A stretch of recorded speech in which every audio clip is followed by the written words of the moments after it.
అదే RTV app వార్తల్ని క్షణాల్లో చదివే అవకాశం ఉంటుంది. ఒక న్యూస్ పేపర్, ఒక టెలివిజన్ ఛానల్ మీ చేతుల్లో ఎప్పుడూ ఉంటాయి. ప్రస్తుతం మనం కరీంనగర్ జిల్లా గంగాధర మండలం గర్చకుర్తిలో ఉన్నాం. మనతో పాటు మిట్టపల్లి నవీన్ ఉన్నారు. తను దాదాపు 20-23 సంవత్సరాల నుంచి కరెన్సీని అయితే కలెక్ట్ చేస్తున్నారు. ఇండియాతో పాటు దాదాపు ప్రపంచ దేశాలకు సంబంధించినటువంటి కరెన్సీని కలెక్ట్ చేస్తూ అందరినీ అబ్బురపరుస్తున్నాడు. ఒకసారి మనతో వారితో మాట్లాడదాం. అసలు ఈ కరెన్సీ అలవాటు ఎట్లా వచ్చింది, ఎన్ని రకాల కరెన్సీ ఉంది మీ దగ్గర అనేది వారితో మాట్లాడి పూర్తి విశేషాలు తెలుసుకునే ప్రయత్నం చేద్దాం. చెప్పండి, మీరైతే ఇప్పుడు ఇది కలెక్ట్ చేయాలి, ఇవన్నీ నేను స్టోర్ చేయాలి అంటూ మీకు అయితే ఒక ఆలోచన అయితే కలిగింది కదా, ఈ ఆలోచన ఎలా ప్రారంభమైందండి?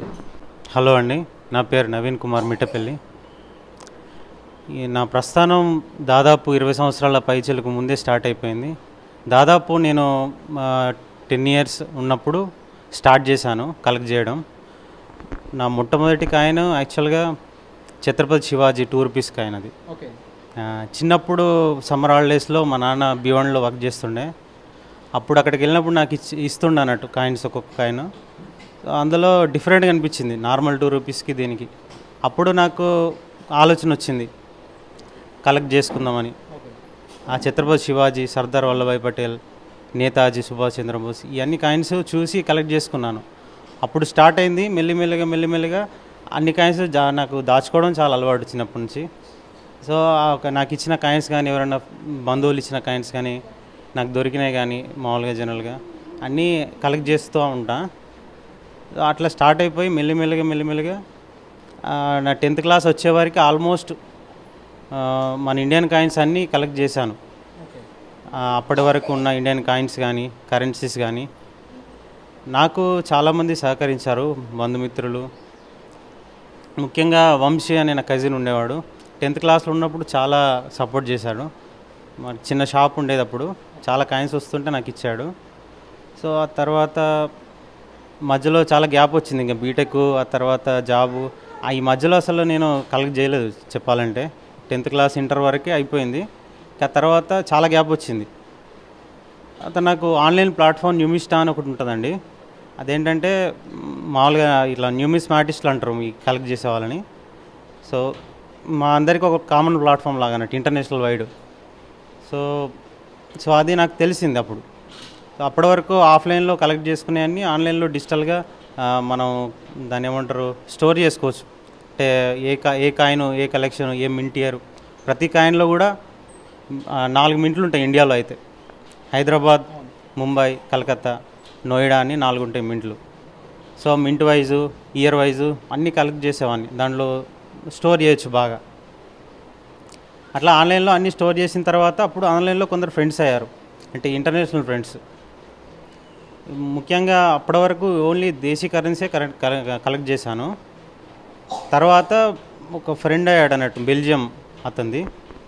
సో అప్పుడు అతనితో మెసేజ్లు చేస్తూ ఉన్నాను, జనరల్గా చాటింగ్ చేస్తూ ఉంటే అతను చెప్పాడు నాకు ఇండియన్ కాయిన్స్ కావాలి కొన్ని.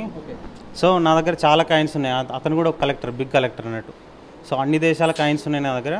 నీకు కావాలంటే యూరోప్లో అన్నీ పక్కపక్కే ఉంటాయి కదా, సో యూరోపు, అమెరికా, ఆ చుట్టుపక్కల అన్ని దేశాలన్నీ ఇచ్చేస్తా నీకు అని చెప్పాడు. అప్పుడు నాకు ఇంటర్నేషనల్ కరెన్సీ చాలా వచ్చింది. అప్పుడే ఆల్మోస్ట్ ఒక 60+ కంట్రీస్ వచ్చాయి నా దగ్గరికి. సో ఆ తర్వాత అప్పుడు ఇంట్రెస్ట్ కలిగింది ఇంకా. అంటే ప్రస్తుతం మీ దగ్గర ఎన్ని దేశాలకు సంబంధించినటువంటి కరెన్సీని కలెక్ట్ చేయడం జరిగింది? ఎన్ని దేశాలకు సంబంధించిన కరెన్సీ ఉందండి మీ దగ్గర ఇప్పుడైతే? నా దగ్గర 200 పైచలకు దేశాల కరెన్సీ ఉంది. ఆల్మోస్ట్ మాకు తెలిసిన దేశాలు, తెలియని దేశాలు, అన్ని దేశాలు ఇంకా ఆల్మోస్ట్ దాదాపు మన వరల్డ్ మ్యాప్లో జనరల్గా 200 అబోవ్ దేశాలే ఉంటాయి. సో మనకు ఆల్మోస్ట్ అన్ని దేశాల కరెన్సీ నా దగ్గర ఉంది. అంటే ఇప్పుడు ఇండియన్ కరెన్సీకి సంబంధించి కలెక్ట్ చేయడం అయితే చాలా ఈజీగా ఉంటుంది, ఎందుకంటే ఇక్కడ మనకైతే అందుబాటులో ఉంటుంది కాబట్టి కొంతవరకు అయితే ఈజీగా ఉంటుంది. కానీ ఇతర దేశాల నుంచి కరెన్సీ అక్కడి నుంచి ఇక్కడ తీసుకురావడం కొంత కష్టతరమైన పని కదా, ఎలా తీసుకొచ్చారు? ఒక స్వాప్ జరిగింది, జనరల్ కాయిన్ స్వాప్, ఒక ఇటాలియన్ వాళ్ళతోని, ఇటలీ దేశస్తులతో. అప్పుడు కూడా చాలా కరెన్సీ వచ్చింది. ఆ తర్వాత కరోనా వచ్చి ఇంకా ఈ ట్రాన్స్పోర్టేషన్ అంతా ఆఫ్ అయిపోయింది. ఇంకా ఆ తర్వాత మళ్ళీ జాబ్ వచ్చింది అప్పటికే నాకు. అప్పుడు జాబ్ వచ్చిన తర్వాత సో కొన్ని రోజుల తర్వాత మళ్ళీ మా ఫ్రెండ్స్ కొందరు దుబాయ్ వెళ్ళాడు ఒక ఫ్రెండు. సో అతని ద్వారా UK కరెన్సీ, దుబాయ్ కరెన్సీ, ఆ చుట్టుపక్కల అన్ని కరెన్సీలు వచ్చేసాయి. ఇంకో ఫ్రెండు జపాన్ వెళ్ళాడు, జపాన్ కరెన్సీ, చైనా, ఆ టైప్ దేశాలన్నీ వచ్చాయి. ఎవరు వెళ్ళినా నేను తెప్పించుకుంటాను జనరల్గా. సో అట్లా సింగపూర్ వెళ్ళాడు ఇంకో ఫ్రెండ్. సో సింగపూరు, ఆ మలేషియా, ఆ ఇండోనేషియా, ఆ టైప్ కరెన్సీస్ ఆల్మోస్ట్ మా ఫ్రెండ్స్ ద్వారా చాలా కరెన్సీస్ తెప్పించుకున్నాను. ఇంకా కొన్ని రేర్ కరెన్సీస్ ఉంటాయి మన ఇండియన్స్ కూడా. అవి కూడా కొన్ని పర్చేజ్ చేయాల్సి వస్తుంది. మామూలుగా ఆఫ్లైన్ స్టోర్స్లో ఆన్లైన్ స్టోర్స్లో పర్చేజ్ చేశాను. కొన్ని చాలా రేర్గా ఉండేవి దొరకవు. అంటే అది కూడా ఖర్చుతో కూడుకున్న వ్యవహారం కదా, ఎందుకంటే చాలా వరకు ఇతర కరెన్సీ ఇవ్వాలంటే సైతం అంతకు మించిన డబ్బులు కట్టాల్సిన పరిస్థితి అయితే ఉంటుంది కదా. అంటే అది ఎంతవరకు ఖర్చు వచ్చింది మీకు? దాదాపు నాకు ఎంత కలెక్ట్ చేయడానికి 2 లక్షల పైచలకే అయింది. అది ఒక రోజుతో కూడుకున్న వ్యవహారం కాదు. సో చాలా సంవత్సరాల కృషితో చేశాను.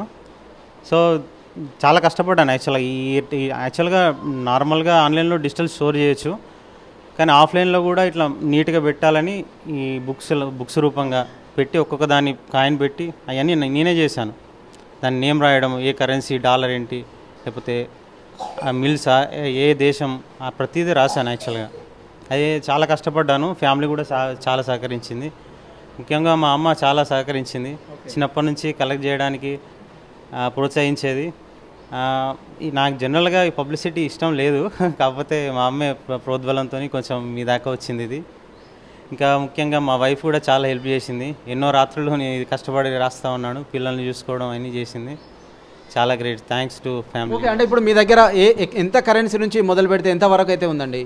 అంటే అన్ని దేశాలను కూడుకొని. నా దగ్గర ఒక నయా పైసా నుంచి స్టార్ట్ చేస్తే $10 బిలియన్ వరకు ఉంది కరెన్సీ. ఓకే, అంటే ఏ దేశం అండి అది? అది జింబాబ్వే అండి. జింబాబ్వే కరెన్సీ $10 బిలియన్ నోట్ కూడా ఉంది. ఓకే, అది యాక్చువల్గా డిమానిటైజ్ అయిపోయింది అనుకోండి ఇప్పటికీ. అంటే వాళ్ళు కొంచెం క్రైసిస్లో ఉండి అంత పెంచుకున్నారు వాళ్ళు. $10 బిలియన్ నోట్ కూడా ఉంది నా దగ్గర. యాక్చువల్గా ఇది ఒక హాబీలానే స్టార్ట్ చేశాను, కాకపోతే ఇంకా పెరుగుతూ ఉన్న కొద్దీ ఒక గిన్నిస్ బుక్ రికార్డులో కూడా చేయాలని నా లక్ష్యంగా పెట్టుకున్నాను ప్రెసెంట్ అయితే. ఓకే, అంటే మీ ఫ్రెండ్స్ ఎవరైనా ఉన్నారండి ఇక్కడ? అంటే ఈ చుట్టుప్రక్కల ప్రాంతాల వరకు కావచ్చు, అంతేకాకుండా మన తెలంగాణకు సంబంధించి కావచ్చు, తెలుగు రాష్ట్రాలకు సంబంధించి ఇంకెవరైనా మీకు ఫ్రెండ్స్ ఉన్నారా? అంటే ఇంకా ఇంతకు మించి కలెక్ట్ చేసిన వారితో మీరు ఎప్పుడైనా మాట్లాడుతుంటారా? ఫ్రెండ్స్ ఎవరు లేరండి, కలెక్ట్ చేసిన వాళ్ళు ఫ్రెండ్స్ ఎవరు లేరు. కాకపోతే ఆన్లైన్ ప్లాట్ఫామ్ అని చెప్పాను కదా, అది కూడా డైరెక్ట్ కాంటాక్ట్ ఉండదు, ఓన్లీ మెసేజ్ల ద్వారానే. సో అది ఇంటర్నేషనల్ వాళ్ళతోనే మాట్లాడాను, నేషనల్లో ఎవరితో మాట్లాడలేదు. మన ఇండియాలో చాలా తక్కువ యాక్చువల్గా, యూరోప్లో ఎక్కువ కలెక్ట్ చేస్తారు. అంటే ఇప్పుడు మీకు దీనికి సంబంధించి పూర్తి కరెన్సీ చెప్పగలుగుతారా? అంటే ఇది ఏ దేశంది, ఎంత వాల్యూ ఉంటుంది అనేది, అంటే పూర్తి వివరాలు చెప్పగలుగుతారండి? చెప్పగలుగుతానండి ప్రతిదీ. ఓకే, కొన్ని చెప్తారా మా కోసం? ఓకే అండి. ఓకే, చూపించండి.